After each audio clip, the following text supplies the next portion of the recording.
welcome back to another episode of Touched by TyHairCo. So, happy Father's Day to everybody. Happy Juneteenth. We're coming off. Today is Monday, June the 20th, 2022.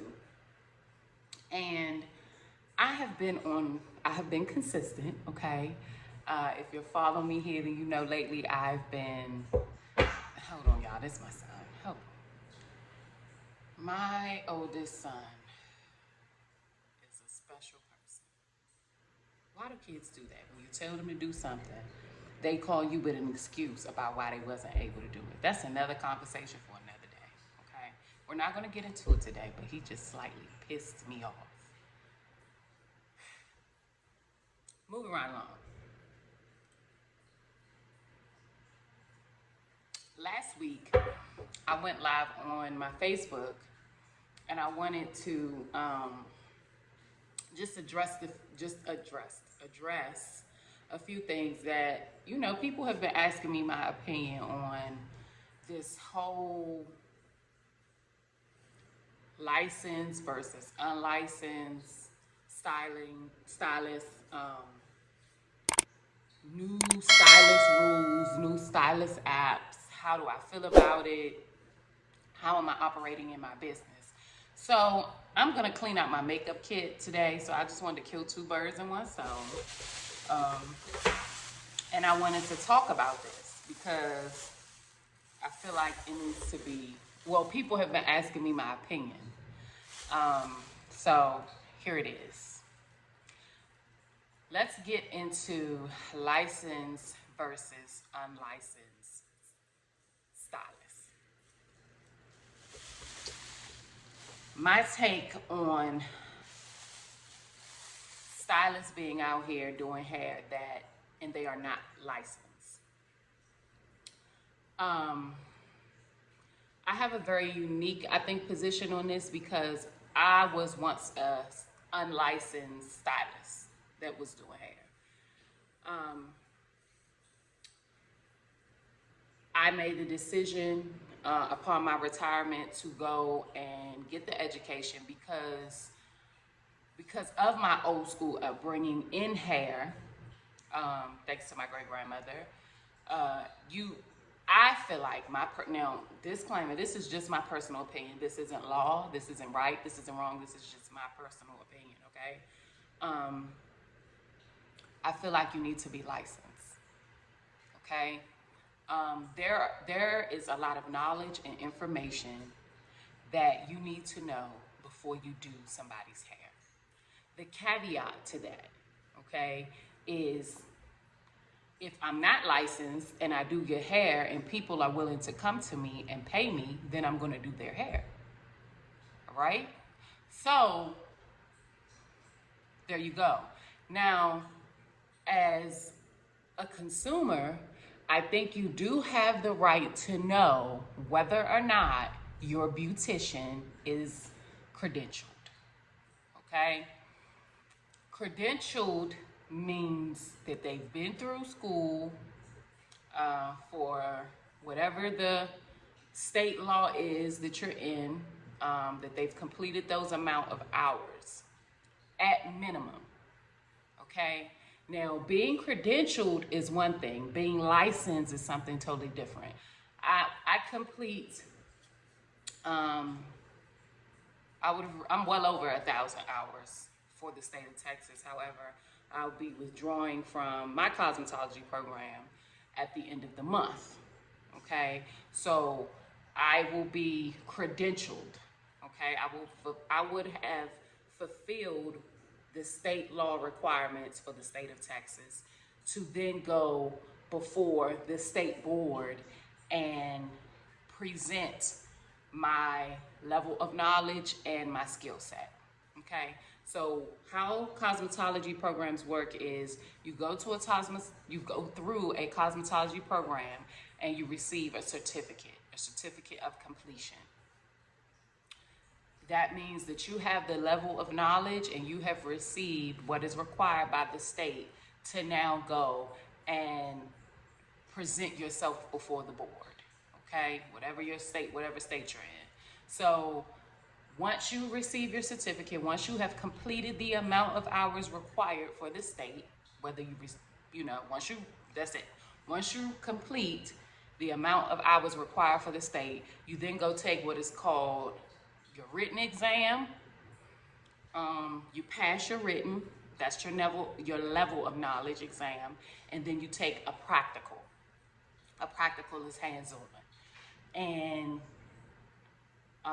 the state board basically is going to observe you complete certain things that are required by law for you to be considered a licensed stylist, okay? So a lot of these unlicensed stylists have completed the program. They just haven't went before the state board and did their practical, meaning doing the hands-on test so that they can become licensed, okay? The other half of these unlicensed stylists have never been to cosmetology school, so they just don't know what they don't know. I believe that you should at least have the credentials, okay? I believe that you should at least have been through a cosmetology program. Whether or not you choose to take the next step to get licensed, that is on you. Knowing what I now know, I will say it is important to pick someone who has the level of knowledge to be doing your hair. All hair is not the same. And your stylist needs to know how to deal with your hair type. Licensed stylists, at minimum completing a cosmetology program, certified stylist is what I think you need. Some people have a talent to do hair. They don't have to go to school to be taught how to do a beautiful curl, how to do a beautiful install, how to do a sew-in. They just pick it up. They have the hand for doing hair. And that's okay. That's a thing. You know, I know women who can do hair. However, they do not possess the level of knowledge that would make them even better at what they do. I have learned so much through going through cosmetology school that I did not know prior to going, and it has made me an even better stylist. So if you're gonna do hair, I think that you should go to school, you should get your licensing, and I think that it does make a difference. That's just my opinion, okay? To each his own. Now, moving right along to the rules, the new rules, okay? Booking apps and deposits. So we live in a world of social media, okay? And everything is done electronically. So now you have a lot of popular booking apps like Stylist Tip has been around forever. Stylist Tip is the Dandada. It's been around for years. So Stylist Tip, you have Booksy, and I believe Acuity is what it's called. So a lot of different stylists are using these apps now for you to book them. It's no more calling your stylist, making an appointment. You have a few stylists that are still like that. I am one of them. You can call me to book an appointment. My mentor, she doesn't use an app. You call her to book an appointment. But the deposit required. Okay, this is the thing with the deposit required because I'm over it, right?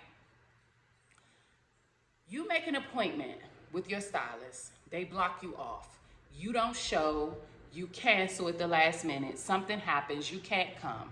The stylist then cannot fill that appointment. It's very hard for a stylist to fill that appointment at the last minute.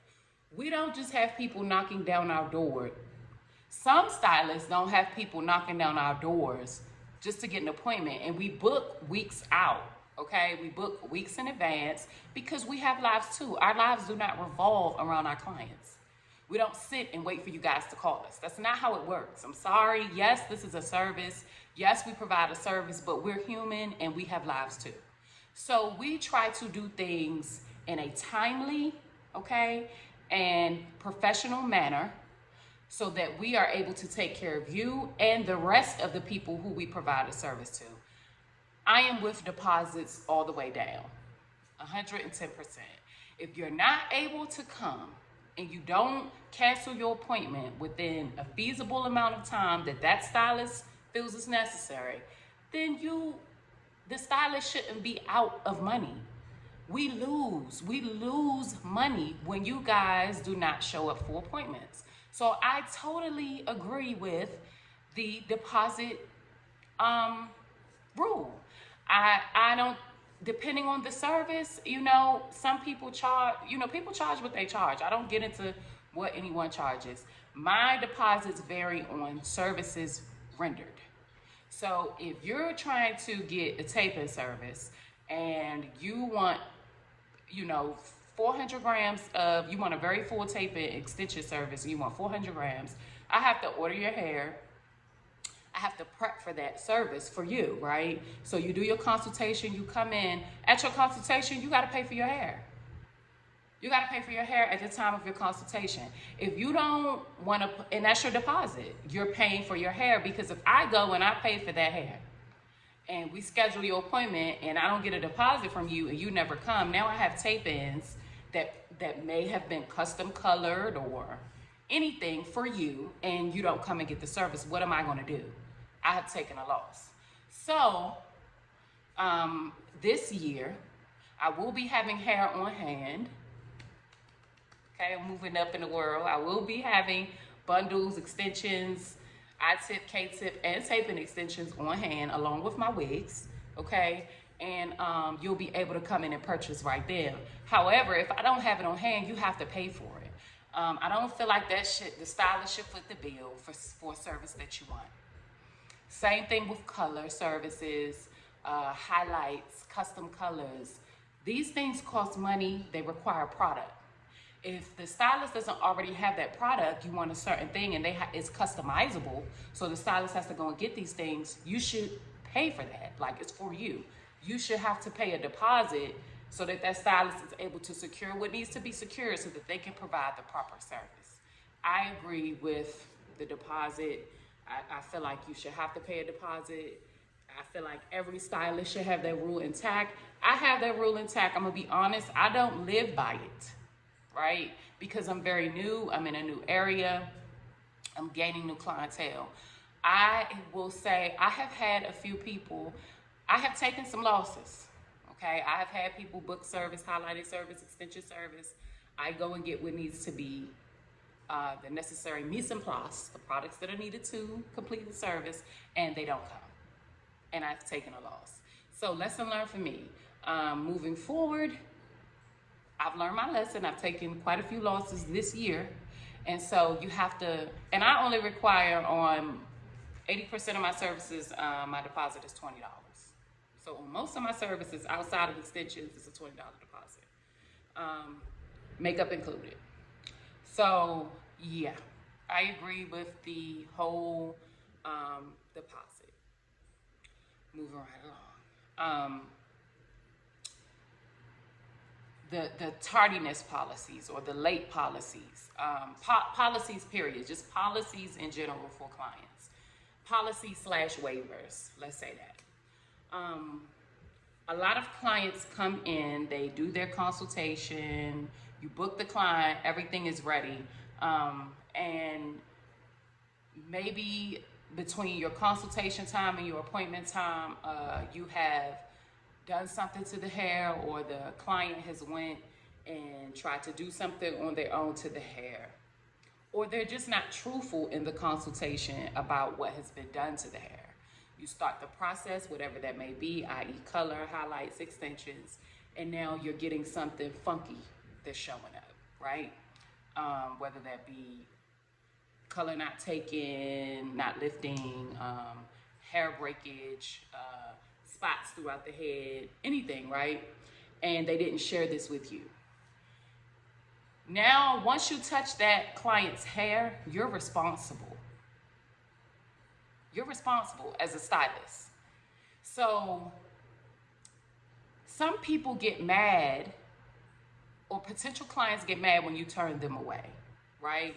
But the stylist has the choice to deny service, okay? We don't have to service you.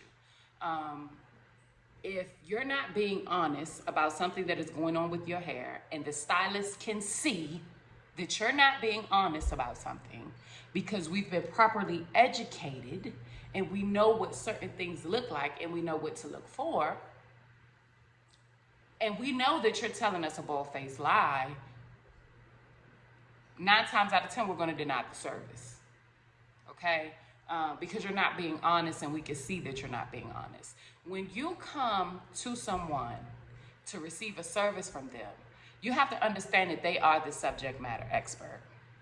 I don't know what it is with hair, right? When you get clients and they come to you, people feel like they know what they're talking about, as if you don't. Clients, stylists know what they are talking about. Yes, you have bad stylists. You have bad clients too. Okay, so just like you take the risk with us, we take the risk with you as well. So it has to be trust that is developed.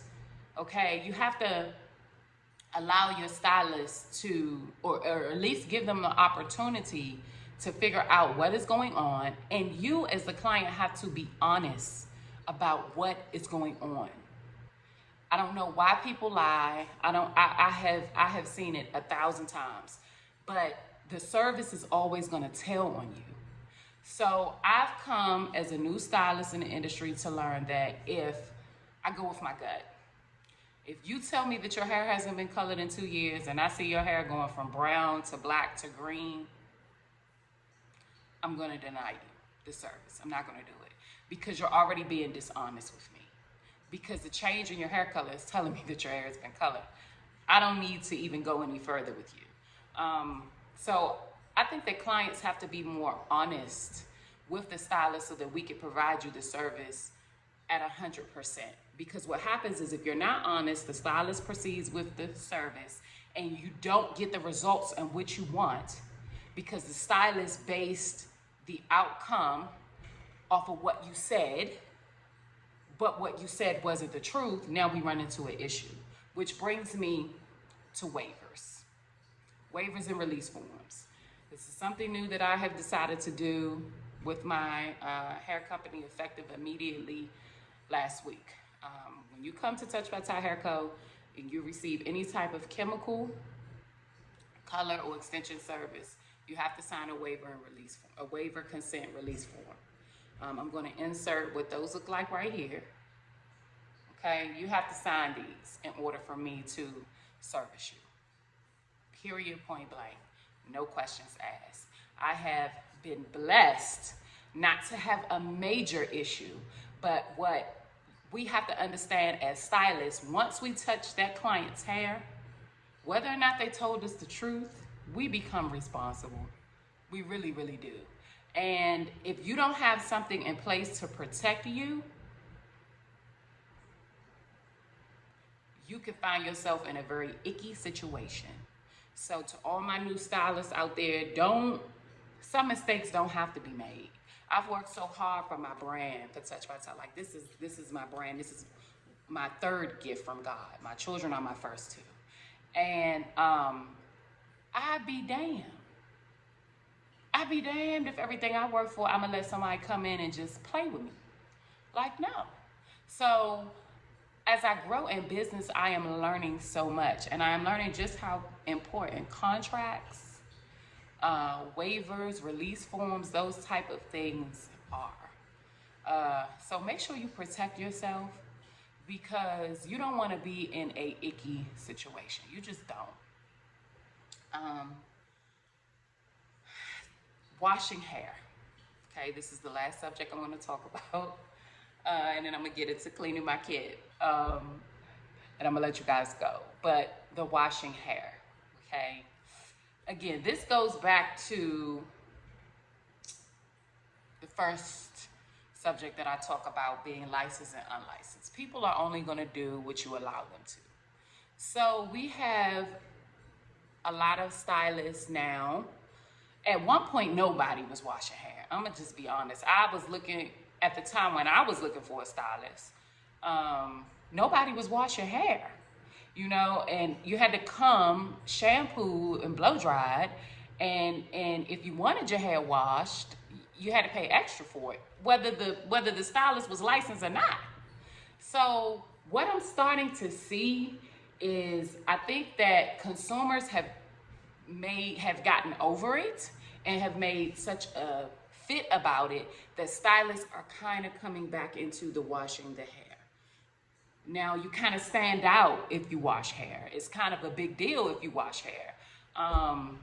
And I see a lot of people kind of saying, okay, well, come washed and blow dry, but if you want your hair washed, I can do it for you at an extra charge. This is my spill on that. I do not believe that a client should have to feel as though they're being charged to have a healthy scalp. You as a stylist, you offer a service. You are in charge of that service. It is your duty to provide that service the best of your ability. And having a client wash and blow dry their hair and then come into you, you don't know what products they use, you don't know what they put in it, you don't know what's going on at their scalp, you don't know how their hair reacts when it's wet, you just don't know anything, and then you jump in there and you start doing their hair, well then you become liable for whatever happens after that. And I think that washing hair gives you more control over the situation. So I'm happy to see a lot of stylists bringing back washing hair. I was a stylist. When I first opened up my shop, I did not have the capabilities to wash hair. And my clients did have to come shampoo and blow dry, shampoo, condition, and blown out. And it drove me crazy because their hair was never clean. I lost so much money because I refused to do dirty hair. You do dirty hair, you burn it, you damage it further. So now I chose to make the investment to get a portable shampoo bowl. If you are a stylist and you don't have plumbing in your space, please, please, please do yourself a favor. Go check out my review on the Pratt's Direct Portable Shampoo Bowl. It is an amazing investment and it is worth every dollar. I promise you, it will pay for itself within the first 30 days. My business picked up drastically when I started to offer shampoo and condition with every service. I feel like a shampoo and condition should come standard with every service. And I don't think that clients should be charged. Here's a little tip for my stylists who may be watching me. Everything is perception, okay? Everything is perception. Incorporate the cost of the shampoo and condition into your price. So for example, and I said this on my live, if you charge $150 for a sew-in and you charge $25 to shampoo and condition your client and you require them to book, just charge $175. Just charge $175. And in that way, the client sees the sew-in, it's still at a reasonable price, and it comes with a shampoo and condition service.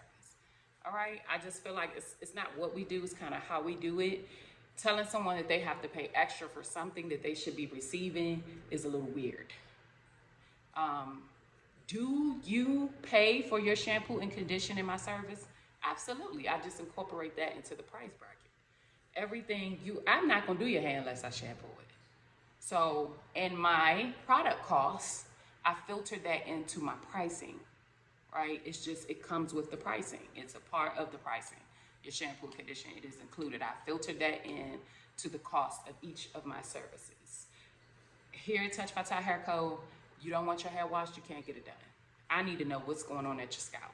And healthy hair starts at the scalp. It starts with a clean scalp. The scalp is like any other, the scalp is skin. Skin is the largest organ on our body.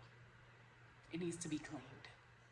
And it needs to be cleaned properly. The pH needs to be balanced. And the stylist should know what's going on in there. I'm not gonna drag this video out too long. I just wanted to get up here and like really give my spiel on that. I hope that I helped you guys out. I'm very black and white. There is no gray area when it comes to my business. So that's how I feel about all of those things. Make sure you follow me on Instagram at TouchedByTyHairCo. Make sure you follow me on Facebook and TikTok, okay? All social media platforms at TouchedByTyHairCo. Check out the website, TouchedByTyHairCo.com. And book me if you're in the area, you know what I'm saying? Yeah. Let me get into cleaning this kit, okay? Because it's a mess, y'all. And get on with my day. As always, it's a pleasure. Thank y'all for rocking with me. There's much more content to come, okay? I'm on my YouTube. I told y'all. I'm making a list and I'm checking it twice. I'm knocking everything out, all right? I'm happy you came back. And it doesn't matter how you feel, God is always worthy to be praised. Keep going, keep growing, and keep pushing. It's not easy, but it's worth it. Touched by Ty Hair Co.